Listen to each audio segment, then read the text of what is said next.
Today's headline.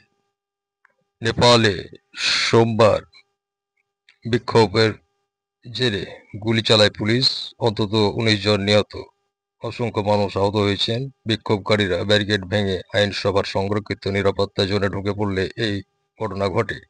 Social মিডিয়ায় প্রত্যাহার। Asia cup শুরু হচ্ছে আজ আমিরাতের দুই শহর আবুধাবি ও দুবাই। যদি হামাস তার নতুন প্রস্তাব মেনে না নেয় তবে পরিস্থিতি আরও ভয়ঙ্কর হতে পারে বলেছেন ট্রাম্প। নিউজিল্যান্ডের গ্যাব্রিয়েল ওয়াল ২ সন্তানের মা। তিনি খালি পায়ে ছড়িয়ে রাখা লেগোর উপর ২৪.৭৫ সেকেন্ডে 100 মিটার দৌড়ে গিনেস ওয়ার্ল্ড রেকর্ডে নাম লিখিয়েছেন। আজ সকালে পদ্মায় এক নৌকাডুবিতে ২৫ জন কৃষকের নিখোঁজের সংবাদ পাওয়া গেছে।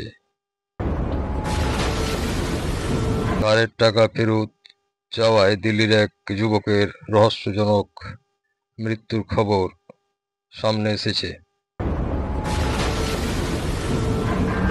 On this planet,